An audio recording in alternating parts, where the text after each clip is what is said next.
السلام علیکم ورحمۃ اللہ وبرکاتہ۔ تمام کلاس ممبر کو السلام علیکم۔ آج کی ہماری سورہ کافرون پہ ہے۔ امید ہے آپ لوگوں پہ اس پہ غور کیا ہوگا۔ کچھ ہم لوگوں نے اس کے متعلق کامنٹس بھی شیئر کیے ہوئے ہیں۔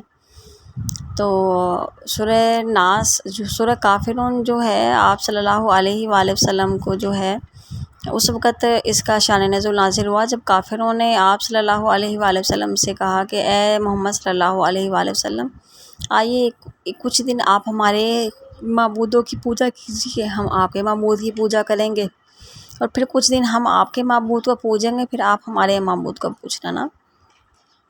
تو آپ صلی اللہ علیہ وآلہ وسلم کو جو ہے سورہ کافرون کا متعلق جو ہے نازل ہوا، اور آپ نے فرما دیا کہ اے نبی، اللہ نے کہا کہ فرما دو اے نبی صلی اللہ علیہ وآلہ وسلم، قل یا ایھا الکافرون، کہ اے انکار کرنے والوں۔ اچھا، یہاں پہ قابل فہم جو بات ہے، کافرون کا مطلب ہوتا ہے انکار کرنے والوں۔ اے انکار کرنے والوں، میں نہیں عبادت کرتا جس کی تم عبادت کرتے ہو، اور نہ ہی تم عبادت کرو جس کی میں کرتا ہوں، نہ میں کروں گا جس کی تم عبادت کرتے ہو، نہ ہی تم عبادت کرو گے جس کی میں کرتا ہوں۔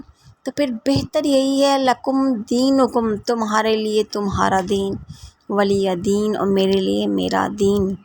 اچھا، اس میں دیکھیں بہت ہی قابل فہم بات ایک تو یہ ہے کہ کہا گیا اے انکار کرنے والوں۔ اللہ تعالیٰ نے قرآن پاک میں مخاطب جب کیا ہے اپنے بندوں کو، تو فرمایا ہے یا ایھا الذین آمنو، اے ایمان والو، ایک کیٹیگری ایمان والوں کی، یا ایھا الناس اتقوا، ایک کیٹیگری پرہیزگاروں، یا ایھا الکافرون، ایک کیٹیگری انکار کرنے والوں۔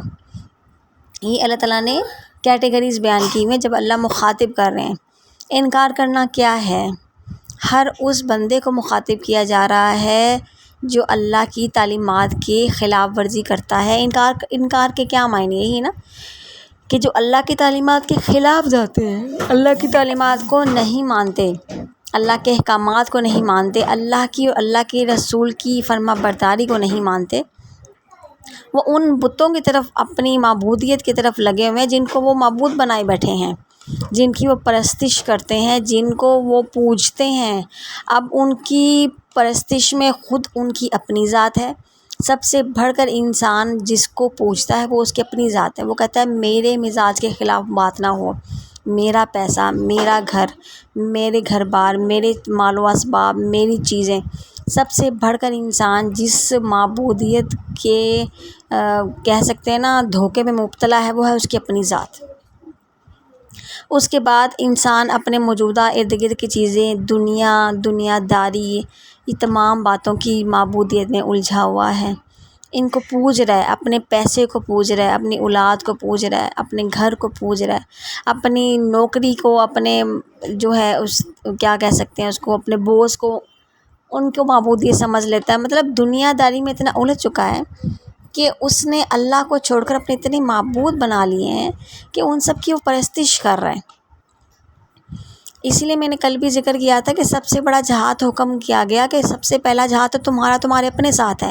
تو جب اللہ کے نبی فرما رہے ہیں انکار کرنے والوں کہ اللہ کا نبی لا اعبد ما تعبدون، جس کی وہ عبادت کرتا ہے اس کی عبادت تم کر ہی نہیں سکتے۔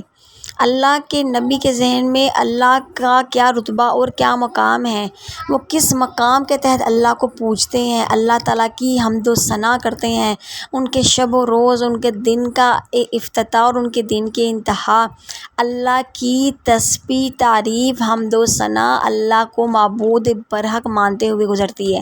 ان کا شب و روز کا ہر ایک لمحہ، ہر ایک فکر، ہر ایک بات اللہ کی معبودیت کی گواہی دیتی ہے۔ تو وہ کہہ رہے ہیں کہ تم پوج ہی نہیں سکتے جس کو اللہ کا نبی پوجتا ہے، اور نہ ہی میں پوج سکتا ہوں جس کو تم پوجتے ہو، اور نہ تم پوجو گے جس کو اللہ کے نبی نے پوجنے کا حکم دیا، عبادت کرنے کا حکم دیا۔ اور اللہ کے نبی کے، اللہ کے جو ماننے والے ہیں وہ بھی کبھی بھی ایسے غافل معبودوں کو معبود نہیں بنائیں گے جن کو تم لوگ معبود بنائے بیٹھے ہو۔ وہ لوگ ہیں جو پرہیزگار ہیں، ایمان والے ہیں، جو مومنین ہیں۔ تو اینڈ میں بڑی خوبصورت آیت فرمائی گئی کہ تمہارے لیے پھر تمہارا دین، میرے لیے میرا دین۔ دیکھیں اس میں کوئی تکرار نہیں کی گئی، کوئی لڑائی نہیں کی گئی، کسی قسم کا شور نہیں مچایا گیا، کسی قسم کی کوئی جنگیں نہیں لڑی گئیں۔ اور اگر تمام، آپ سب کو معلوم ہوگا ہمارے پیارے نبی کے دور میں تمام مذاہب کے لوگوں کو اپنے اپنے اس کے مطابق عبادات کرنے کی اور جانے کی پوری اجازت تھی۔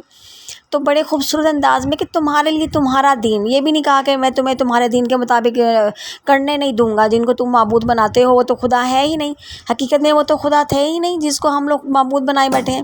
تو یہ بھی نہیں کہا کہ تمہارے لیے میں کرنے نہیں دوں گا، یہ ایسا تم لوگ گناہ کر رہے ہو۔ انہوں نے جو اللہ کی طرف بلانے کی دعوت دی بڑے خوبصورت انداز میں دی، آپ کی اپنی ذات سے شروعات کی دی، آپ کو فہم کی دی، تفکر کی دی کہ جب تک انسان خود اس بات کو ماننے کے لیے آمادہ نہیں کہ میں گمراہی کا شکار ہوں، تب تک ہم لاکھ کوشش کر لیں کہ ہم اس کو ہلا کے بتا سکیں کہ اے ابن آدم تم گمراہی کے راستے پہ جا رہے ہو، آگے اندھیرا ہی اندھیرا ہے۔